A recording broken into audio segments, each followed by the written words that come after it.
기도하시겠습니다. 하나님 아버지, 오늘도 주님의 은혜를 사모하여 이곳에 나왔습니다. 이 세상을 살아가다 보면 저희들의 심령이 메마르고 공고하고 또 힘들고 고통 가운데서 살아갈 때가 있습니다. 주님께서 우리에게 공급해 주시는 생수가 아니면 하루도 살아갈 수 없는 연약한 저희들임을 깨닫습니다.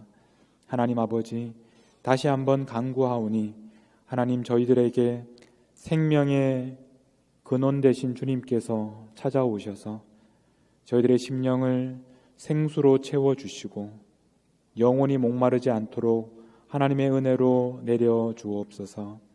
하나님의 거룩한 보좌 앞에 나아가는 하나님의 자녀들 한 사람 한 사람을 붙들어 주셔서 예수 그리스도 안에서 풍성하게 주시는 은혜를 날마다 경험하게 하여 주시옵소서. 하나님, 특별히 힘들고 고단한 가운데 또 절망과 고통 가운데 있는 그런 성도들을 하나님께서 기억하여 주시고, 하나님, 사람의 능력이 아니라 하나님의 주시는 능력으로 일어나게 하시고 하나님께서 주시는 위로와 권능으로 새 힘을 얻는 이 시간이 되게 하여 주옵소서. 오늘 주시는 하나님의 말씀을 통하여 하나님께서 주시는 말할 수 없는 은혜를 경험하게 하시고 또 그 말씀대로 순종하여 이 땅에서 하나님의 자녀답게 살아갈 수 있는 우리 모두가 되게 하여 주옵소서. 예수님의 이름으로 기도하옵나이다. 아멘. 우리는 지금 가나안에서 살아가는 방법에 대해서 함께 말씀을 나누고 있습니다. 지난주에는 어떻게 하면 성을 무너뜨릴 수 있는지에 대해서 말씀을 드렸습니다. 우리가 살아가다 보면 반드시 해결해야 될 문제, 여리고성을 만나게 되는데 어떻게 그 여리고성을 무너뜨릴 수 있는지에 대해서 말씀을 나누었습니다. 우리가 여리고성을 무너뜨릴 수 있는 이유는 우리가 힘이 있어서가 아니라 그 성을 이미 하나님께서 주셨기 때문입니다. 하나님의 것이었고 또 하나님께서 주셨습니다. 그래서 하나님의 힘으로 무너뜨릴 수 있게 되었습니다. 하나님께서 그 방법도 가르쳐 주셨습니다. 그 시간도 가르쳐 주셨습니다. 하나님의 방법으로 하나님의 시간에 우리는 여리고성을 무너뜨릴 수 있습니다. 그런데 여리고성에 있는 모든 것이 하나님의 것이기 때문에 그 모든 것을 불태워서 하나님께 드려야만 합니다. 그래서 우리는 여리고성을 무너뜨리기 전에 미리 마음에 그 모든 것을 하나님께 드릴 마음의 준비를 해야만 합니다. 여러분도 그렇게 지금도 살고 계십니까? 여러분들은 여러분의 여리고성을 무너뜨리셨습니까? 날마다 용기 있게 나아가서 여리고성을 무너뜨리면서 그렇게 살고 계십니까? 우리는 여호수아서를 읽을 때마다 이 세상에서 믿음으로 살아가고 또 하나님께서 주신 새로운 땅을 정복해 나가는 그런 우리들의 모습을 머릿속에 그리게 됩니다. 그런데 우리가 살아가다 보면 우리가 늘 돌아다니면서 성을 무너뜨리기만 하는 것이 아니라 언젠가부터는 성을 공격하는 그런 자리에 있는 것이 아니라 오히려 공격받고 있는 그 성 안에서 살고 있는 우리들의 모습을 발견하게 됩니다. 여리고성을 우리가 공격하는 것이 아니라 우리가 공격받는 그 자리에 있게 됩니다. 우리가 가나안 땅에서 살아간다는 것은 때로는 새로운 것을 찾아서 나아가고 정복하고 그래서 새로운 성을 무너뜨릴 때도 있지만 인생의 어떤 순간이 되면 우리는 믿음으로 하나님의 인도하심을 따라 한 성에 정착하게 됩니다. 그리고 그 성 안에서 오랫동안 머물면서 다른 사람들과 함께 정착해서 살아가고 있는 우리 자신을 발견하게 됩니다. 성 안에서 오래 살다 보면 그 안에서 함께 살아가는 사람들과 생각과 가치를 공유하게 됩니다. 처음에 그 성에 정착했을 때는 나의 믿음으로 그 모든 성을 변화시키려는 큰 꿈을 가지고 시작합니다. 그러나 시간이 지나면서 나의 힘으로는 이 세상을 바꿀 수가 없다라고 깨닫게 되고 또 순응하게 됩니다. 우리가 옆에 앉아 있는 또 우리가 함께 살고 있는 한 사람도 내 마음대로 바꿀 수 없는데 우리가 어떻게 세상 사람들 모두를 바꿀 수 있겠습니까? 시간이 지나면서 우리는 무력감도 느끼게 됩니다. 그리고 사람들과 함께 살아가면서 그들과 동화되어서 크게 다르지 않게 살아가기 시작합니다. 여러분들은 지금 어떤 성에서 살고 계십니까? 그리고 어떤 사람들과 함께 살고 계십니까? 우리 옆에 있는 분들을 한번 쳐다보십시오. 이분들이 바로 여러분들이 함께 살고 있는 같은 성에 살고 있는 사람들입니다. 한번 인사하시겠습니다. 같은 성에서 살게 되어서 반갑습니다. 한번 서로 인사하시겠습니다. 우린 이런 분들과 함께 살고 있습니다. 우리가 성에서 살아가는 가장 큰 이유는 안전 때문입니다. 성 안에서 사는 것과 성 밖에서 사는 것은 비교할 수 없을 만큼 그 안정감에 있어서 차이가 있습니다. 우리는 성 안에서 살면서 안정감을 누리게 됩니다. 보호를 받게 됩니다. 우리가 살고 있는 성은 결코 무너지지 않을 것이라고 생각합니다. 높고 견고한 성벽이 우리를 안전하게 지켜주고 있다고 생각합니다. 그래서 우리는 조금이라도 더 안전한 삶을 살기 위해서 더 높고 더 견고한 성을 날마다 쌓으면서 살아갑니다. 여러분들은 어떠십니까? 여러분들은 얼마나 높은, 얼마나 견고한 성을 지금까지 쌓으셨습니까? 우리 옆에 있는 분들에게 다시 한번 인사하실 때 이렇게 한번 질문해 보십시오. 우리 집사님은 안전하십니까? 집사님은 평안하십니까? 집사님은 잘 살고 계십니까? 한번 서로에게 인사해 보겠습니다. 안전하십니까? 평안하십니까? 잘 살고 계십니까?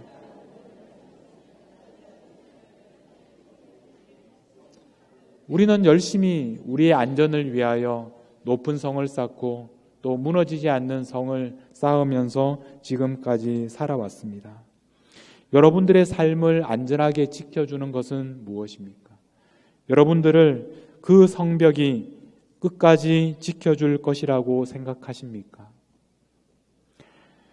여리고에 살고 있던 사람들이 그렇게 생각했습니다. 그들이 살고 있던 그 성은 높고 견고한 성벽을 가지고 있었습니다.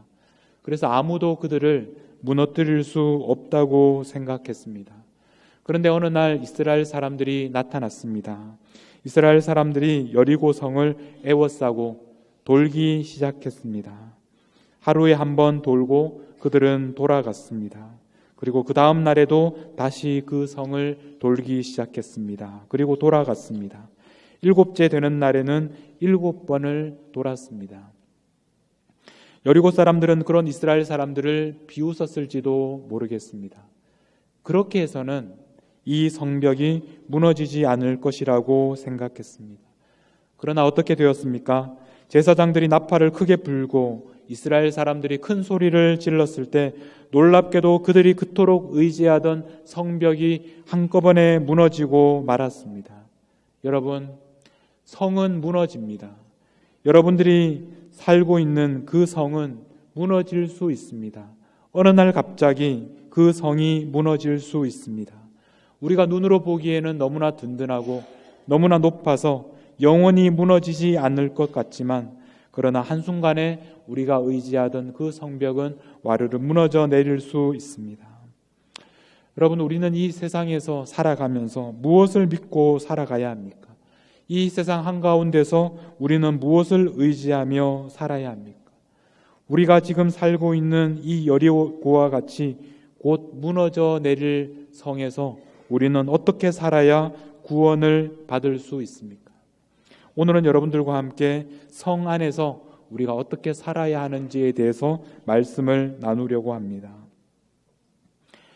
여리고에서 살던 수많은 사람들 중에 구원을 받은 사람이 한 사람 있었습니다. 바로 기생 라합이었습니다. 우리 본문 1절 말씀을 다시 한번 같이 읽어보겠습니다. 시작. 눈의 아들 여호수아가 시딤에서 2 사람을 정탐꾼으로 보내며 이르되 가서 그 땅과 여리고를 엿보라 하매 그들이 가서 라합이라 하는 기생의 집에 들어가 거기서 유숙하더니 여호수아는 2 사람을 정탐꾼으로 보내어서 여리고 성을 엿보게 했습니다. 그 정탐꾼들이 여리고성에 들어가서 묵게 된 집이 바로 기생 라합의 집이었습니다. 기생 라합은 그 당시에 아마도 이런 여관을 운영하고 있었던 것 같습니다. 정탐꾼들이 다른 집이 아니라 기생 라합의 집에 유숙하게 된 이유는 아마도 사람들의 의심을 피할 수 있는 가장 좋은 방법이었기 때문일 것입니다. 우리가 라합에 대해서 말할 때 꼭 그 앞에 붙는 그런 말이 있습니다. 바로 그것은 기생 라합입니다. 그 여인은 기생이었습니다. 기생이 어떤 사람입니까? 가장 대표적인 죄인 중에 한 사람입니다. 사회적으로도 또 종교적으로도 받아들일 수 없는 가장 비천하고 가장 밑바닥의 인생을 살던 여인이 바로 라합이었습니다. 여리고에 수많은 사람들이 살고 있었지만 그 중에 가장 구원과는 거리가 먼 사람이 바로 라합이었습니다. 그런데 놀랍게도 여리고에서 살아남은 유일한 사람이 바로 기생 라합이었습니다. 어떻게 이런 일이 일어날 수 있었습니까? 오늘 우리 본문 17절 말씀에 보면 여호수아가 나중에 여리고를 공격하는 이스라엘에게 이렇게 두 가지를 명령합니다. 이 성과 그 가운데 있는 모든 것은 여호와께 온전히 바치되. 여리고는 하나님께 드려진 것입니다. 헤렘, 온전히 하나님께 바쳐야 했습니다. 모든 것을 불태워 바쳐야만 했습니다. 그런데 두 번째 명령은 기생 라합과 그 집에 동거하는 자는 모두 살려주라. 모든 사람들은 다 죽이고 불태워야 했지만 오직 한 사람 라합과 그 집에 있는 사람들만 살려주라라고 그렇게 말합니다. 그래서 25절에 보면 여호수아가 기생 라합과 그의 아버지의 가족과 그에게 속한 모든 것을 살려주었습니다. 그가 오늘까지 이스라엘 중에 함께 살게 되었습니다. 어떻게 기생 라합만 살아남을 수 있었습니까? 모든 사람들이 다 죽어야 했고 모든 사람들을 다 불태워야 했는데 그런데 유일하게 그 예외가 된 것이 바로 기생 라합이었습니다. 기생 라합이 여리고에서 살아남을 수 있었던 것은 우리 본문의 9절 말씀에서 그 이유를 찾을 수 있습니다. 우리 같이 한번 읽겠습니다. 시작. 말하되 여호와께서 이 땅을 너희에게 주신 줄을 내가 아노라. 우리가 너희를 심히 두려워하고 이 땅 주민들이 다 너희 앞에서 간담이 농나니. 라합이 이렇게 말했습니다. 여호와께서 이 땅을 너희에게 주신 줄을 내가 아노라. 여호와께서 이 땅을 너희에게 주셨다. 이 말은 너희에게 주셨다라는 말은 완료 시제입니다. 이미 주셨습니다. 이미 하나님께서 내가 살고 있는 이 여리고 땅을 너희들 이스라엘에게 주셨다는 것을 내가 안다고 했습니다. 여리고가 누구의 땅이라는 말입니까? 여리고는 하나님의 땅입니다. 하나님께서 여리고를 이스라엘에게 주신 것입니다. 라합은 이 여리고 땅이 자신들의 땅이 아니라는 것을 이미 알고 있었습니다. 여리고의 주인은 하나님이시고 하나님께서 원하시는 사람들에게 이스라엘 사람들에게 그 땅을 이미 주셨다라는 것을 믿고 있었습니다. 이스라엘 백성들이 40년을 광야에서 보내야만 했던 이유를 기억하십니까? 그것은 바로 가나안 땅이 하나님께서 그들에게 이미 주신 땅이라는 것을 믿지 못했기 때문입니다. 이스라엘 사람들도 예전에도 정탐꾼 12명을 가나안 땅에 보낸 적이 있었습니다. 그 12명이 정탐하고 나서 돌아와서 했던 이야기가 무엇입니까? 그 땅은 너무 좋은 땅이고 젖과 꿀이 흐르는 땅이지만 그 땅에는 거인들이 살고 있어서 우리는 메뚜기 같은 사람들이기 때문에 우리가 그 땅을 취할 수 없습니다. 그렇게 말했습니다. 그래서 그들은 40년 동안 그 땅에 들어가지 못하고 광야를 헤매어야만 했습니다. 그런데 라합은 지금 이스라엘 사람들도 믿지 못한 것을 지금 믿고 있습니다. 하나님께서 그 여리고 땅을 이스라엘 사람들에게 이미 주셨다는 것을 라합은 믿고 있었습니다. 그 땅이 하나님의 땅이라는 것을 알고 있었습니다. 10절 말씀에 보면 이는 너희가 애굽에서 나올 때 여호와께서 너희 앞에서 홍해물을 가르게 하시고 요단 저쪽에 있는 아모리 사람의 두 왕 시혼 왕과 옥에게 행한 일을 그 모든 사람들을 싸워서 전멸시킨 것을 우리가 들었다. 11절 말씀에 보면 그 소식을 듣고 우리의 마음이 심장이 녹아버렸다. 그래서 우리가 정신을 잃어버릴 정도로 놀라고 두려워하고 있다. 그러면서 하는 고백이 무엇입니까? 너희 하나님 여호와는 위로는 하늘에서도 아래로는 땅에서도 하나님이시다. 하나님은 이 땅에서도 하나님이시다. 하나님은 이 여리고 땅의 하나님이시다. 하나님께서 이 땅을 다스리고 계신다. 그렇게 고백하고 있습니다. 라합은 자신이 살고 있는 여리고가 하나님이 다스리는 하나님의 영토라는 것을 믿고 있었습니다. 그런데 라합은 이것을 마음으로만 믿은 것이 아니라 그 믿은 대로 행동했던 사람이었습니다. 믿은 대로 그대로 살았던 사람들이었습니다. 오늘 본문 3절에 보면 여리고 왕이 라합에게 사람을 보내었습니다. 정탐꾼들이 들어왔다는 것을 알게 된 여리고 왕이 라합에게 사람을 보내어서 이렇게 말합니다. 내 집에 들어간 그 사람들을 끌어내라. 그 사람들은 이 온 땅을 정탐하기 위해서 왔다. 여리고 왕은 자신의 그 땅을 정탐하기 위해서 온 이스라엘 사람들을 잡아들이려고 했습니다. 그리고 그 왕의 명령에 복종하는 것이 그 땅에 사는 사람들의 마땅히 해야 할 일입니다. 그런데 라합은 그렇게 하지 않았습니다. 4절 말씀에 보면 그 여인이 그 두 사람을 이미 숨긴지라. 놀랍게도 라합은 그 정탐꾼들을 숨겼습니다. 그들을 피신시켰습니다. 그들을 살렸습니다. 왜 라합이 왕의 명령에 복종하지 않았습니까? 왜냐하면 라합은 여리고를 다스리는 분이 바로 하나님이시라는 것을 믿었기 때문입니다. 그래서 여리고 왕의 명령이 아니라 하나님의 명령에 순종한 것입니다. 여리고 성에 하나님의 백성들이 찾아왔습니다. 여리고 성이 하나님의 땅이라면 그 땅에 하나님의 백성들이 찾아왔는데 어떻게 그 사람들을 잡을 수가 있겠습니까? 그래서 하나님의 백성들을 숨긴 것입니다. 하나님의 백성을 살리는 것이 바로 하나님의 통치를 인정하는 믿음의 행동이었습니다. 여리고에 사는 다른 사람들이 생각하기에는 라합은 민족을 배신한 사람이요 적들과 내통한 사람들입니다. 그러나 라합은 여리고 왕의 명령이 아니라 하나님의 통치를 인정하는 사람이었고 하나님의 명령에 순종하는 사람이었습니다. 하나님께서 여리고를 이미 이스라엘에게 주셨다는 것을 믿었습니다. 그래서 라합은 여리고 왕의 명령을 거역하고 하나님의 백성을 살리는 것이 라합에게는 너무나 당연한 일이었습니다. 6절에 보면 그가 이미 그들을 이끌고 지붕에 올라가서 그 지붕에 버려놓은 삼대에 숨겼다. 반복해서 말합니다. 그들을 숨겨주었다. 6절 앞에 나오는 그가 이미라는 표현은 굉장히 강조된 표현입니다. 그 여인이 얼마나 주도적으로 얼마나 나서서 그들을 이끌어서 숨기고 있는지를 말씀하고 있습니다. 정탐꾼들이 알아서 이렇게 숨은 것이 아니라 라합이 그들을 데리고 올라가게 하고 그들을 숨겼습니다.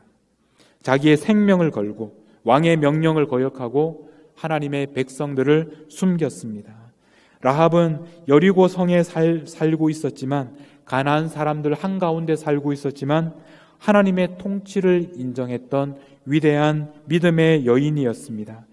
그 여인은 기생이었고 사회적으로 너무나 비천한 그런 삶을 살았지만 가장 구원에서 멀리 있는 것처럼 보였지만 그러나 이 믿음이 있었기 때문에 그 믿음으로 구원을 얻을 수 있었습니다. 라합은 자신이 살 수 있는 방법은 자신을 안전하게 지켜주는 것은 여리고를 둘러싸고 있는 견고한 성벽이 아니라는 것을 알고 있었습니다. 언제라도 그 성벽은 무너질 수 있다는 것을 알고 있었습니다. 그래서 그 여인은 살기 위해서 하나님의 백성들을 살려주었습니다. 하나님의 백성을 살리는 것이 곧 자신을 살리는 길이라는 것을 알았기 때문에 목숨을 걸고 하나님의 백성들을 살렸습니다. 12절 말씀을 보면 우리 같이 한번 읽어보겠습니다. 시작. 그러므로 이제 청하노니 내가 너희를 선대하였은즉 너희도 내 아버지의 집을 선대하도록 여호와로 내게 맹세하고 내게 증표를. 라합이 하나님의 백성들을 살려준 것처럼 당신들도 우리 집을 살려주십시오. 그렇게 맹세하게 만들었습니다. 그 사람들을 살려주었기 때문에 우리들도 살려주십시오. 지금 라합은 자신의 생명이 누구에게 달려있는지, 누가 자신을 살려줄 수 있는지를 알고 있었습니다. 그래서 그들의 생명을 살려주고 자신의 생명을 살려달라고 그렇게 이야기하고 있습니다. 그 결과가 어떻게 되었습니까? 하나님의 통치를 인정하는, 여리고 땅이 바로 하나님이 다스리는 곳이라고 인정하고 있었던 라합에게, 하나님의 백성을 살려준 라합에게 하나님의 구원이 임하게 된 것입니다. 18절 말씀입니다. 우리 같이 한번 읽겠습니다. 시작. 우리가 이 땅에 들어올 때 우리를 달아내린 창문에 이 붉은 줄을 메고 내 부모와 형제와 내 아버지의 가족을 다 내 집에 모으라. 정탐꾼들은 이렇게 말합니다. 라합이 사는 집 그 창문에다가 붉은 줄을 매라고 합니다.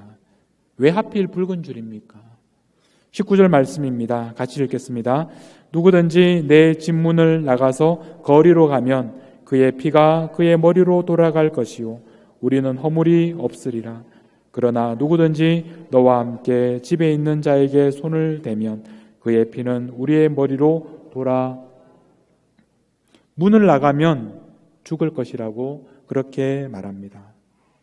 이 구절은 출애굽기에 나오는 말씀을 기억하게 합니다. 출애굽기 12장 21절에 보면 이렇게 말씀합니다. 같이 읽겠습니다. 시작.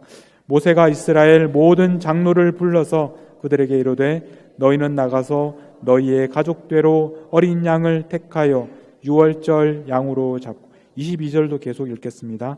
우슬초 묶음을 가져다가 그릇에 담은 피에 적셔서 그 피를 문 임방과 좌우 설주에 뿌리고 아침까지 한 사람도 자기 집 문 밖에 나가지 말라.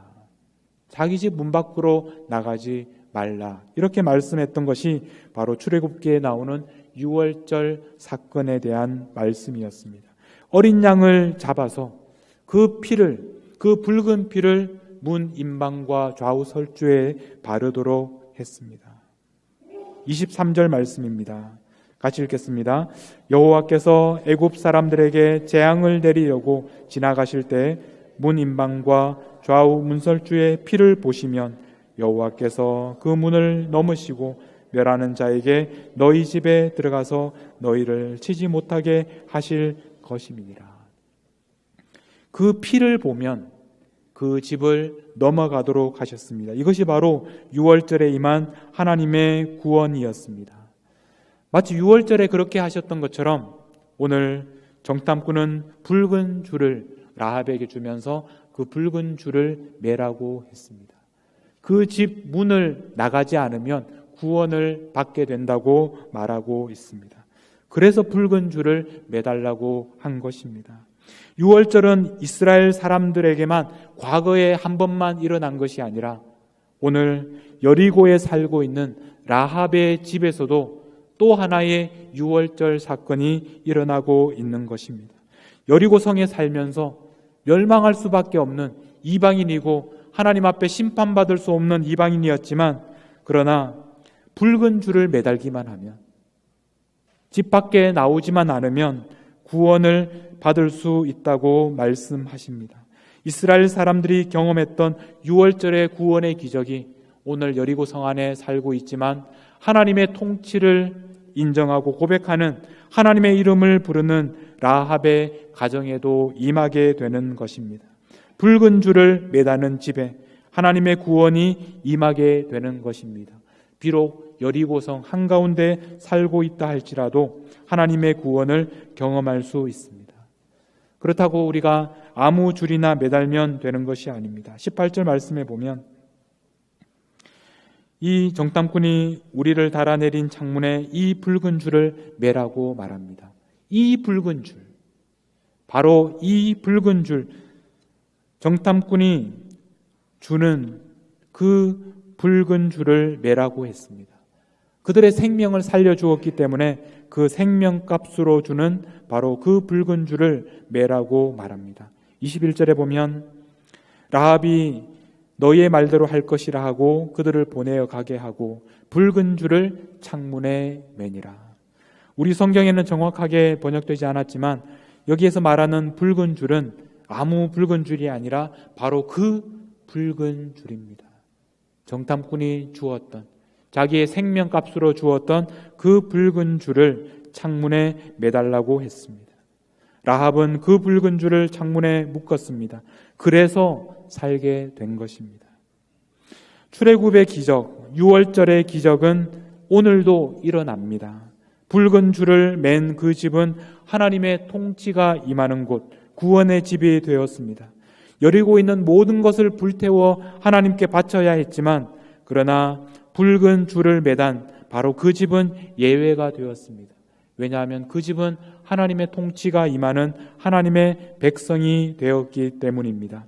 여리고 안에 살고 있지만 그럼에도 불구하고 붉은 줄만 매달면 구원을 받을 수가 있습니다. 붉은 줄을 매달기만 하면 바로 그곳이 하나님의 백성이 사는 집이 되는 것입니다. 붉은 줄을 매달기만 하면 바로 그곳이 하나님이 지켜주시는 견고한 성이 되는 것입니다. 비록 여리고성이 무너져 내려도, 우리가 의지하는 그 성이 한순간에 무너져 내려도 붉은 줄을 매달기만 하면 살 수 있습니다. 구원을 받을 수가 있습니다. 6월절의 기적은 오늘도 일어나고 있습니다. 우리를 위하여 피를 흘려주신 예수 그리스도를 의지하는 사람은 구원을 받을 수 있습니다. 우리가 아무리 이 세상 가운데 살고 있다 할지라도, 우리가 아무리 여리고 성 한가운데 살고 있다 할지라도 우리는 예수 그리스도 그 이름을 의지하는 사람은 구원을 얻을 수 있습니다. 우리가 의지하던, 우리가 믿고 있던 그 성벽이 한순간에 와르르 무너져 내려도 예수님의 이름을 붙드는 사람은 결코 무너지지 않습니다. 라합은 여리고성 한가운데 살았지만 구원을 경험할 수 있었습니다. 라합에게 임한 이 구원은 라합 한 사람만을 위한 것이 아니었습니다. 13절 말씀을 보면 우리 같이 한번 13절 말씀을 읽겠습니다. 시작. 그리고 나의 부모와 나의 남녀 형제와 그들에게 속한 모든 사람을 살려주어 우리 목숨을 죽음에서 건져내라. 라합 한 사람 때문에 라합 집에 살고 있던 온 가족이 구원을 얻을 수 있었습니다. 형제와 부모와 그에게 속한 모든 사람들이 생명을 구할 수 있었습니다. 라합에게 임한 이 구원은 또한 그 자신의 시대에 끝난 것이 아니었습니다. 하나님의 위대한 구원의 역사 속에서 계속 동참할 수 있게 되었습니다. 우리가 아는 것처럼 라합은 그 후손들을 통하여 다윗이 태어나게 되고 또 나아가서 예수님이 태어나는 그런 구원의 계보 안에 들어가게 되었습니다. 마태복음 1장 5절입니다. 마태복음 1장 5절에 보면 살몬은 라합에게서 보아스를 낳습니다. 보아스는 룻과 결혼해서 오벳을 낳고 오벳은 이새를 낳고 이새는 다윗 왕을 낳았습니다.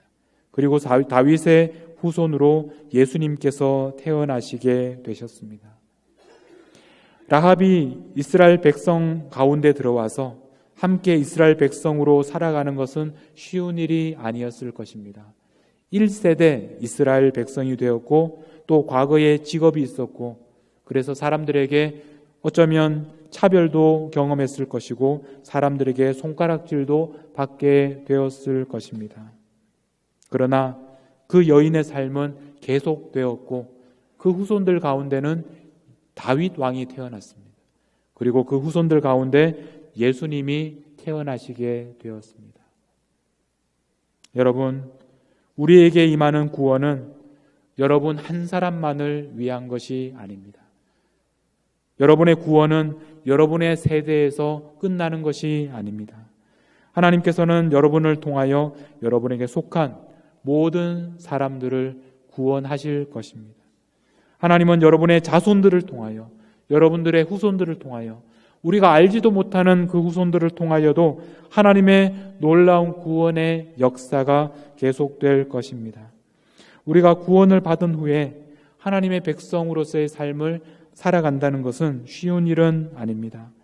우리는 완전하게 하나님의 자녀답게 살아가지 못하는 연약하고 부족한 모습을 발견하게 됩니다. 특별히 자신에 대해 처음으로 예수님을 믿게 된 1세대 신앙인들은 더욱 그러실 것입니다. 그러나 하나님의 구원은 오늘 우리의 세대에 끝나는 것이 아닙니다. 우리가 모든 것을 이룰 수 없을지라도 하나님께서는 후손들을 통하여 하나님의 뜻이 이루어지게 하실 것입니다. 우리가 여리고성에서 살아간다는 것은 쉬운 일이 아닙니다. 가나안 사람들과 함께 살아가는 것, 쉬운 일이 아닙니다. 그러나 여리고성에 살면서도 하나님의 다스리심, 하나님의 통치하심을 믿으면서 살아가시기 바랍니다. 여리고성에 살면서도 그 높고 견고한 성이 여러분들을 지켜줄 것이라고 기대하지 마시고 바로 하나님께서 우리에게 보내주신 예수 그리스도의 이름을 의지하면서 살아가시기 바랍니다. 하나님께서 우리에게 보내주시는 그런 하나님의 백성들과 함께 그들을 살리면서 살아가실 수 있기를 바랍니다. 예수님께서 우리를 위하여 피를 흘리셨습니다. 그 피를 의지하는 사람들은 구원을 받을 수 있습니다. 그리고 우리 자신뿐만 아니라 우리의 가정과 우리의 후손들까지 하나님의 구원을 경험하게 될 것입니다. 이제 우리는 세상 한가운데로 나아가서 여전히 세상 사람들과 함께 살아갑니다. 그러나 우리는 세상 사람들과 똑같이 살아가는 것이 아닙니다. 왜냐하면 우리는 이 세상을 통치하시는 분이 하나님이심을 믿기 때문입니다. 하나님께서 이 세상의 주인이심을 믿기 때문입니다. 그 믿음 때문에 우리는 이 세상에서도 이 세상의 왕의 명령을 따르는 것이 아니라 하나님의 명령을 따라 살아가는 것입니다. 때로는 우리가 의지하던 성벽이 한순간에 무너져 내릴 때도 있습니다. 그러나 예수님께서 우리를 위하여 흘리신 그 피를 의지하는 사람은 결코 넘어지지 않습니다. 여러분, 붉은 줄을 매달고 살아가십시오. 그리고 이 세상에서 여러분들을 통하여 또 다른 수많은 사람들이 여러분들을 통하여 예수님을 알게 되고 여리고성에 살지만 하나님의 통치를 인정하며 여러분을 통하여 수많은 사람들이 구원받을 수 있도록 이 세상의 구원의 방주로 살아가시는 저와 여러분이 되시기를 주님의 이름으로 축복합니다. 기도하겠습니다. 하나님 아버지, 이 세상 한가운데 살아가면서 때로는 높은 성벽을 쌓고 그 성벽을 의지하며 살아갈 때도 있었습니다. 그러나 한순간에 무너질 수 있는 그 성벽이 저를 지켜주지 못한다는 것을 깨닫게 되었습니다. 제가 살고 있는 이곳을 다스리는 분이 바로 하나님이심을 고백합니다. 하나님께서는 온 세상의 주인이심을 고백합니다. 이 믿음으로 이 세상을 살아가게 하여 주시옵소서. 이 세상에 있는 믿음의 형제 자매들과 함께 살아가면서 그들을 살리고 구원하는 그런 삶을 살게 하여 주옵소서. 날마다 붉은 줄을 매달고 이 세상을 살게 하시고 그래서 이 세상을 구원하는 이 세상에 있는 많은 사람들에게 생명을 전하는 그런 삶을 살게 해 주옵소서. 때로는 온 세상이 흔들리고 우리가 의지하던 성벽이 무너져 내릴 때에도 더욱 예수 그리스도의 구원의 능력을 의지하게 하여 주시옵소서. 우리를 위하여 붉은 피를 흘려주신 우리 주 예수 그리스도의 이름으로 기도하옵나이다. 아멘.